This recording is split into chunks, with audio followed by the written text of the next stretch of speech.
tardes, mil disculpas, pero debe ser algún tema de trastorno cognitivo leve, porque viniendo para acá, me fui para otra sala, entro y no lo veo, algo me perdí. Buah. Puede ser algún trastorno, pero bueno, mil disculpas. La verdad, no voy a hacer una presentación solo curricular de Juan Carlos Liotta, porque en primer lugar yo podría decir Juan Carlos Liotta, médico psiquiatra, médico legista, exdirector de salud mental de la provincia de Santa Fe, expresidente, ex de la Asociación de Psiquiatras de Santa Fe durante 3 periodos, ex docente de psiquiatría de adultos de la Universidad del Litoral, sí, ex miembro de la comisión directiva de APSA, muchos ex. Pero yo hablar del ser humano, Juan Carlos Liotta, sí, y yo creo que a destacar de Juan Carlos es su humanismo, es su compromiso social, es su compromiso con los derechos humanos, es su compromiso con el derecho a la salud, es permanentemente su actitud militante. Y me parece que esto es una cuestión y un rasgo muy importante. Yo siempre digo que la utopía sirve para marcarnos el camino, es un horizonte que siempre se corre, pero nos da una direccionalidad y una posibilidad extraordinaria. Y realmente Juan Carlos es alguien que siempre ha pensado en lo que tiene que ver con una sociedad más justa, una sociedad más fraternal, una sociedad más solidaria, y que su conducta es acorde con esto porque es su ética de vida.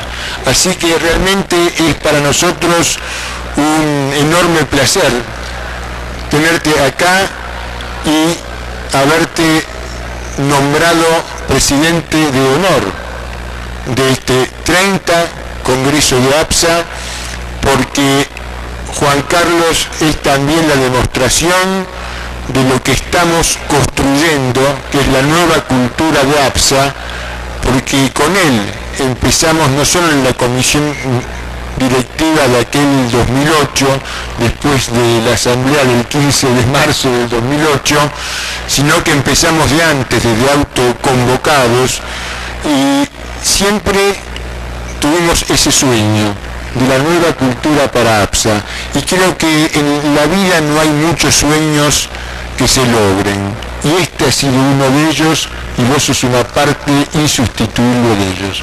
Así que la verdad que es un gusto grande presentarte y tenerte aquí. Bueno, gracias Horacio. La verdad que no sé si merecido o no, creo que siempre algo nos merecemos. Deja. Porque sí, es cierto, hemos trabajado, y todos los que nos encontramos acá hemos trabajado siempre por esto que es la salud mental. Y bueno, y aprovecho para decir, como para empezar, que la salud es la salud mental. La salud del cuerpo tiene mucho que ver con todo esto de la salud mental. Bueno, yo elegí un tema que en el fondo es un tema abierto como para provocar, porque esto tiene que ver con tiene que ver con una construcción. El tema es ¿qué psiquiatra? Porque nosotros tenemos el lema de este año en el Congreso, que es muy interesante porque yo creo que es muy sugestivo: el psiquiatra, el equipo de salud y la comunidad. Y entonces yo propongo pensar en qué tipo de psiquiatra queremos, ¿no es cierto?, de aquí para adelante. No sé si lo voy a lograr, ustedes me van a acompañar, van a intercambiar conmigo, y en todo caso van a provocar, pero veo amigos y gente ya que ha transitado y ha recorrido este camino de la psiquiatría en la Argentina, y por lo tanto creo que en gran parte van a coincidir conmigo. A mí me llama la atención un dicho, o sea, cuando a Lacan siempre le preguntaban, o alguna vez le preguntaron antes de empezar trabajar uno de sus seminarios, o en uno de sus seminarios, ¿de qué va a hablar, doctor? Y voy a hablar de lo mismo, dijo. Y nosotros estamos hablando de lo mismo, estamos dando vuelta siempre a estas cosas que nos han ocupado todo el año. O sea que yo voy a seguir hablando de lo mismo que hemos venido en este congreso desarrollando. Bueno, y a propósito de la elección del lema del congreso, me interesa hacer junto con todos ustedes algún par de reflexiones, de consideraciones. En primer lugar, llama la atención la aparición, hace 2 años, de la ley 2.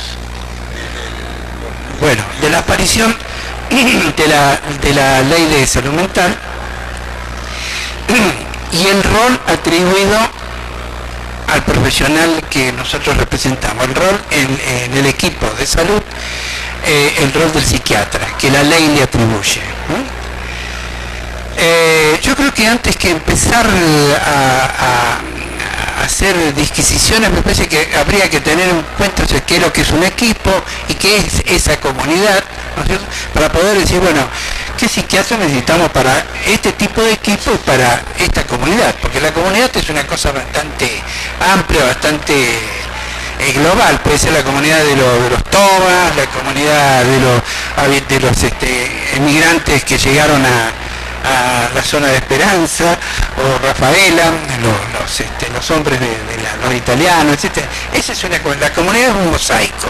Entonces, ese contexto tiene que ser también entendido, porque le vamos a proponer cosas y a su vez el medio nos va a provocar a nosotros, ¿no? Y por supuesto que el equipo es un conjunto de intereses, o sea, de personas que manifiestan intereses y que hay una interrelación que puede ser enriquecedora. Creo que la reflexión es pertinente en 2 sentidos. Les tengo que decir que estamos muy lejos de pensar en aquel psiquiatra que otrora tenía un discurso único, un discurso castrense, un discurso policíaco, que se llamó en algún momento el modelo médico hegemónico, y nosotros éramos partícipes, o sea, los psiquiatras en ese momento éramos partícipes de ese modelo. No nos interesa ese modelo, ese arquetipo. El psiquiatra es más que ninguno aquel que debe saber escuchar. Anoche escuchaba a la presidenta, a la nueva presidenta de APSA, y en donde decía, es alguien, el psiquiatra, con el cual la gente puede contar, la gente puede tenerlo como referente y que le genera un espacio de escucha.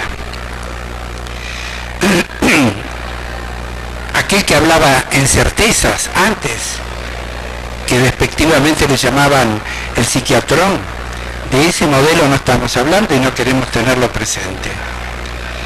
La clínica que es soberana, y la clínica psiquiátrica es una mirada de conjunto, es una mirada integradora, y de ella surge una correcta interpretación. Esa posición subjetiva del psiquiatra solo es posible, y esto lo quiero enfatizar, si se conoce, y en alguna medida se pone también en terapia y se puede ver a sí mismo y conocer sus límites. Minkowski es alguien que nos instruye acerca de esa mirada clínica. Al diagnóstico por la razón vendrá a agregarse el diagnóstico por penetración. Esto quiere decir desde el sentimiento, o sea, de la intuición, y que a menudo será lo que antes se le llamaba el ojo clínico. Esa expresión la hemos escuchado nosotros cuando éramos estudiantes, el ojo clínico. Y eso no es menor, y es quizás a veces se torna mucho más importante. Hay un saber académico, un saber científico con el cual el psiquiatra responsablemente se tiene que hacer cargo. Pero está el otro más que nada en una especialidad como la nuestra, que es el uno por uno, el contacto permanente con el ser humano y ver en qué contexto se mueve. El método en cuestión, digamos, requiere ser aprendido, no se adquiere sino por una, dice Vygotsky, sino por una larga experiencia. Alguna vez uno que ha sido docente y que a lo mejor han pasado algunas generaciones jóvenes cerca de uno, y una vez me tocó decir, bueno, pero hay que seguir formándose, nosotros no nos hemos acabado nunca terminamos de formarnos, nunca terminamos de incorporar. Y me dijo, Juan Carlos, ya nosotros estamos formados, lo que necesitamos es trabajar. Un hombre joven era, ¿no? Eso es lo que yo quisiera, de alguna manera, que nuestros jóvenes psiquiatras aprendan, aprendan, ¿no? Tomen, porque esto es una construcción constante. A veces es oscuro, sigue diciendo Vygotsky, el detectar síntomas alarmantes. Él hablaba en este caso de la esquizofrenia. Pero a pesar de ello tenemos la certeza de hallarnos en presencia de una esquizofrenia, en este caso de una psicosis, y se habla entonces de un diagnóstico por sentimiento, el Gefühldiagnose.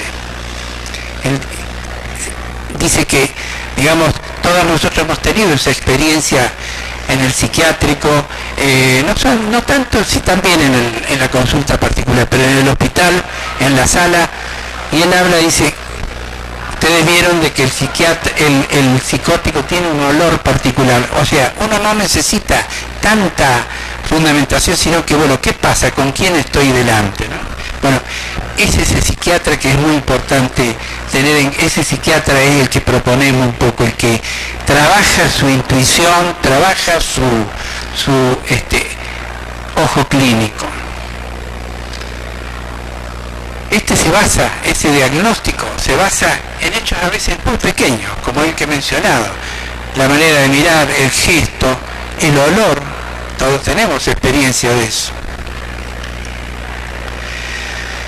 Rinde homenaje también Vygotsky a otro gran clínico, Binswanger, ¿no es cierto?, que dice que seguimos siendo psiquiatras, que se forman solamente en una larga experiencia. Acá no es la cuestión la cuestión cronológica, sino que la formación de un terapeuta, la formación de psiquiatra requiere años de trabajo, haber pasado por la sala. Ustedes vieron, ¿hay psicólogos acá? ¿Hay algún psicólogo? Bueno, me animo a hablar entonces, porque esto no han visto un loco ni a placer. Y entonces desde el escritorio pueden, ¿me entienden? Nosotros hemos pasado por el hospital y no renegamos de las instituciones nuestras, que han sido bastante deficientes, pero de todas maneras, ¿de quién aprendimos? Díganme si no hemos aprendido del esquizofrénico, del paranoico. Díganme si en el consultorio particular no hemos aprendido de la histeria y de la neurosis. Dice, pero ser psiquiatras, dice Binswanger, no quiere decir solamente saber enumerar síntomas. Somos seres vivientes y buscamos conocer el alma de nuestros pacientes. Es de estos viejos clínicos, no estoy diciéndolo yo, eran de estos viejos que realmente nos dejaron lo que tenemos. Y con Pascal decimos que conocemos la verdad, en este caso el diagnóstico, conocemos la verdad no solamente por la razón, sino también por el corazón. Esta es la corazonada, esta es el ojo clínico, ¿no? Por eso pienso que un psiquiatra solo puede serlo si está en el marco, lo que les decía, de su propia terapia. Tiene que conocerse. Acordamos, sí, en que el modelo de equipo es una versión actualizada y progresista en el abordaje teórico de la psicopatología. Es interesante trabajar en equipo. Dado que la psiquiatría en particular se nutre de su acervo epistemológico de varias disciplinas, siendo la filosofía, y lo quiero enfatizar, siendo el pensamiento filosófico la fuente de esto que nosotros hacemos, porque nos permite conocer al ser humano. Este autor que a mí personalmente me seduce y que creo que a muchos de ustedes, Vygotsky, decía que él concebía a la psiquiatría después de haber sido iluminado por Bergson, ¿no? Desde la filosofía bergsoniana. Si ustedes me permiten, y salvando las distancias, a mí me pasó con la lectura de Friedrich Nietzsche. Después de haber leído, trabajado, es más, sigo trabajándolo porque tengo un grupo de filosofía que yo coordino y que después de haberlo leído, de haberlo empezado a leer en mi juventud, la clínica a mí me representó, me significó otra cosa. Y es filósofo. Y dicen que era loco. Bueno, de todas maneras, nos dejó cosas importantes. Estamos lejos de pensarlo al psiquiatra homogeneizado al resto de los integrantes del equipo de salud. Sería un sofisma confundir democratización con estandarización de las incumbencias. Jasper, en los albores del siglo pasado, hablaba del abordaje al sufrimiento mental desde dos vertientes. Estoy hablando de Karl Jasper. Una, la existencial, y la otra, la epistemológica.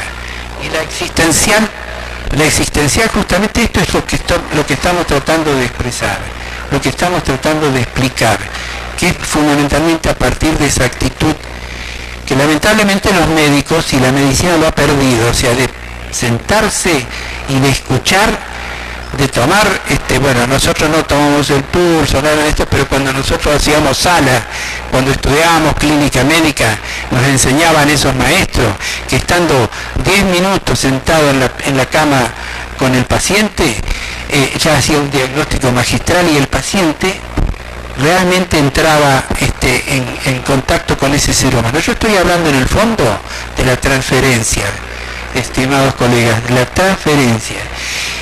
Y siempre hemos escuchado, especialmente de algunas personas que nos han marcado rumbo, de que ni la mejor técnica ni la mejor molécula es capaz de funcionar bien y eficientemente si no está en el marco de la transferencia. Aprovecho a dejar sentado y plantado este concepto que nosotros los psiquiatras tenemos que cultivar.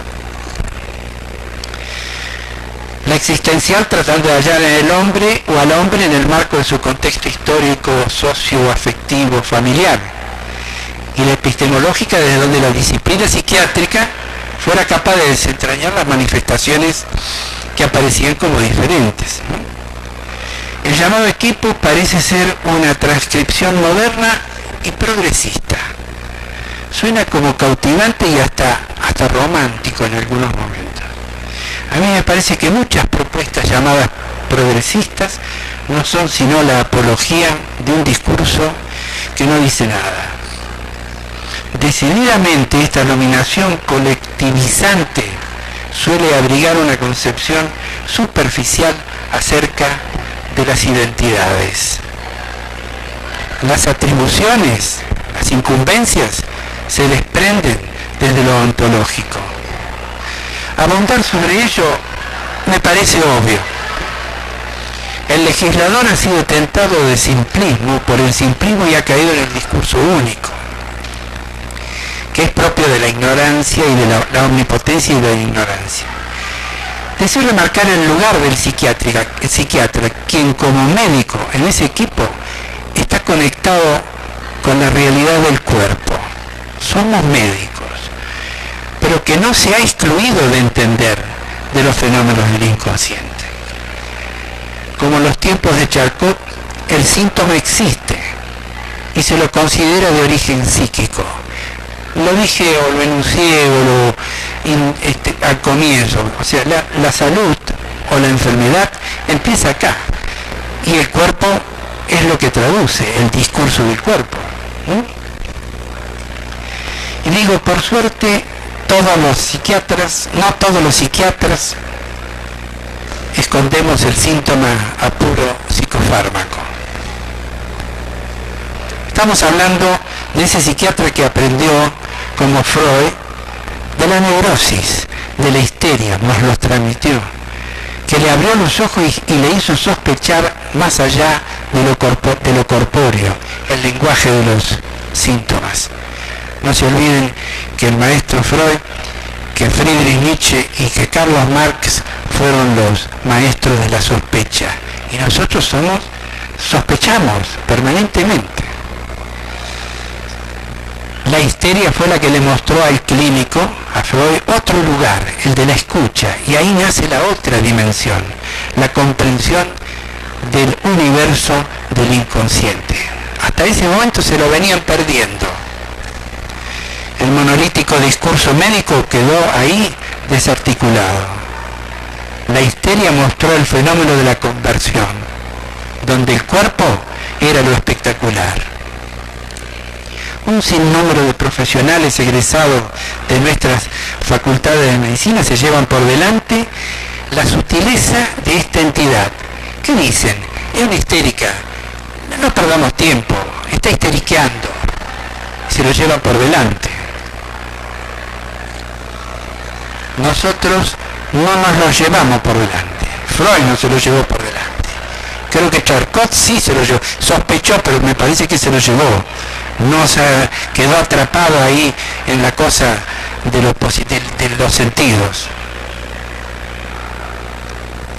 Tanto la histeria como la esquizofrenia, tanto la neurosis como la psicosis son los pilares paradigmáticos en la formación de este modelo de psiquiatra. Si ahora vamos al DSM-4, al DSM-5, estos términos ya no los encontramos. Y es la psicosis la que nos forma psiquiatra. Es la neurosis la que nos permite hilar fino en ese subsuelo que es el inconsciente.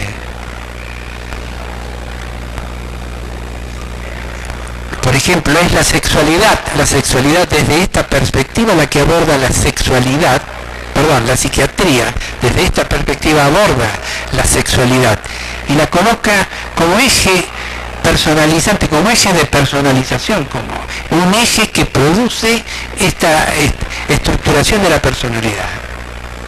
Y esa cultura, y eso escandalizó a la cultura en su momento, y por ahí todavía lo sigue escandalizando. La medicina, esa medicina que conocemos y que sabemos de muchos colegas, no produce gente que ve, produce sexólogos. Cree que la sexología tiene que ver exclusivamente con el cuerpo, que la sexualidad tiene que ver solamente con el cuerpo.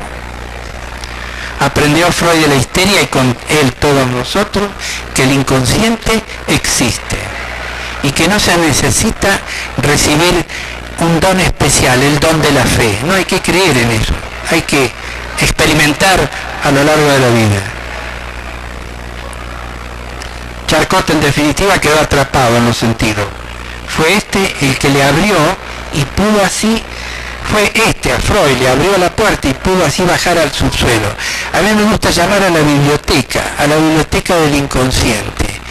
No es un término mío y no es una metáfora mía, es de Borges. Veo que Borges permanentemente habla de la biblioteca y el mundo de la biblioteca. El inconsciente es como una biblioteca en la cual están los textos, los más viejos, los más arcaicos, están ahí todos arrumados, ¿no? Y es el psiquiatra, el que conoce, el que entiende de estas cosas, es el que le permite exhumar, ¿no? Extraer esos textos. Y qué interesante, cuando un paciente viene y que no tiene idea de esto, pero que viene con su malestar y empezamos a sacar un libro de ese inconsciente, se sorprende. Nosotros también nos sorprendemos. Y eso es lo interesante de nuestra profesión. A mí me gusta decirlo. a mí me gusta decir siempre, 10 minutos, sí. Me gusta siempre decir de que nos sorprendemos. Cuando perdamos la cosa de la sorpresa, se nos va a resultar muy pesado este trabajo. Bueno, también la psicosis, no solamente la neurosis, es interrogada, ¿no es cierto?, por Freud, por Lacan. Y esta que es la psicosis que va más allá de constituir un universo simbólico propio, es la más fáctica de la estructura clínica, en la cual la decisión proviene además desde lo genómico. Hay muchísimas posiciones frente a eso, pero nosotros como médicos podemos llegar a entenderlo mucho mejor. Es de la cosa genética, por lo tanto ese componente nosotros como médicos no lo podemos descuidar, y por eso el abordaje muchas veces es un abordaje médico. El psiquiatra discurre desde el nombre del Padre en la forclusión y cuenta además con herramientas interesantes, útiles y eficientes, que son las moléculas. O sea que escucha, ¿no?, interpreta la forclusión, pero también tiene herramientas como para poder trabajar. No para borrar, no para resolver. La estructura es la estructura. Pero como vivimos en un mundo como el nuestro, el mundo de los neuróticos, y los neuróticos somos los que de alguna manera funcionamos en este mundo, tratamos de neurotizar al psicótico para que pueda compartir con el resto. Bueno, abordar una crisis psiquiátrica, una crisis neurótica grave, yo entiendo, y ustedes compartirán conmigo, de que es el psiquiatra el que tiene que elegir la dirección de la cura. Y yo digo, por favor, este es un oficio, que tenemos, es un oficio muy noble. Yo le llamo oficio de los dioses, porque parece que estamos en contacto con la vida y con la muerte. Pero lo que quiero decir acá es que no malversemos este oficio. No nos entreguemos exclusivamente a la industria, a la molécula. Nosotros somos fundamentalmente clínicos, y desde la clínica escuchamos, interpretamos y actuamos. Digo una palabra acerca del recurso farmacológico, que no nos vamos a colocar, no nos vamos a escandalizar porque a veces tengamos que prescribir. Sabemos que la farmacología nos permite mantener la inmensa mayoría de nuestros pacientes en forma ambulatoria. Y yo digo siempre que las moléculas son prótesis químicas. No como a nosotros nos tratan de que es la solución, no, son prótesis. ¿Para qué sirve una prótesis? Para ayudar, para rehabilitar, para hacer que se forme el callo cuando...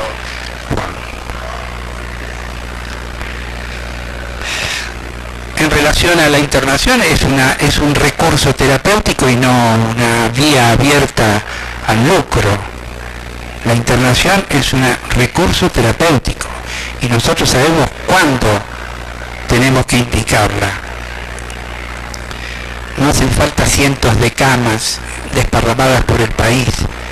Con pocas camas en una ciudad se resuelven las crisis. Pero bueno, estamos en esa ambivalencia del liberalismo y del capitalismo y etcétera, ¿no? Ya voy terminando, doctor, para que sea una cuestión. Bueno, el tema de la ley es una cuestión para discutir y se están formando equipos de nuevo. Todos sabemos lo que APSA aportó. Acá hay un representante que trabajó directamente con los legisladores junto con Estañaro y con otros colegas, peleándola fuerte también. Bueno, me propongo rápidamente pensar junto a ustedes algo atinente a la naturaleza de este oficio que nosotros tenemos, que hemos elegido. La medicina desde la antigüedad fue considerado un oficio divino, un oficio de los dioses. Y a mí me gusta decir una cosa: no se puede ser psiquiatra, no se puede ser psicoanalista, no se puede ser psiquiatra si no es por vocación. Porque la profesión es el ejercicio de esa vocación. ¿Y de dónde emerge la profesión? No somos ni elegidos, ni llamados, ni tenemos un llamado especial, ni nada por el estilo. Escuchándonos, digo yo, ustedes podrán opinar, la vocación uno la descubre cuando uno se escucha a sí mismo, cuando uno se conecta con esa parte emocional, esa parte de los sentimientos, que es la que nos permite sostener el deseo. Todo el saber académico, todo eso va a completar, va a contribuir a profundizar ese fenómeno de la vocación. No nos olvidemos, quiero decírselos porque me parece que es muy importante, ¿eh? Hay mucha gente que es psiquiatra porque el papá fue psiquiatra, porque se va a quedar con la clínica, y yo creo que esto no se le aguanta a este oficio si uno no tiene verdaderamente vocación. Vuelvo a Minkowski, que piensa que el psiquiatra aplica la razón para obtener fundamento científico de su apreciación, pero además pone en juego su humanidad. Aquí está el fenómeno de la transferencia que nosotros hablamos. Y a mí me parece que esa es la beta desde donde surge lo que yo llamo vocación. Es más que una profesión. Bueno, vamos a ir cerrando, porque yo le llamo a todo esto que yo le llamo, parafraseando a otros, más importantes, ¿no? Que la escucha es lo fundamental, y la palabra es el instrumento fundamentalmente. La palabra, todos nosotros tenemos experiencia, es como un bisturí que separa, que extirpa, que desplaza, que le permite al sujeto la palabra que circula en el marco de la transferencia. No es que tengamos nosotros la pura verdad. Afirmamos nuestra identidad médica, pero de un médico pensante, y como tal nos situamos desde una mirada integradora del hombre. Es un pensador el psiquiatra, es un pensador desprejuiciado. Se hace cargo del postulado de Epicuro, quien propuso que para ser libres, él decía, para ser felices hay que matar los dioses que nos someten, los dioses que son los prejuicios, los postulados, los mandatos. Si nosotros no estamos libres frente a eso, primero en nosotros y después como para poderlo trasladar y transmitir, no vamos a ser eficaces como terapeutas. La propuesta es entonces formarnos como psiquiatras que ejerzan su oficio como clínicos socráticos, y que le ayuden, o que podamos ayudar a destruir a martillazos los mitos y los prejuicios en nuestros pacientes.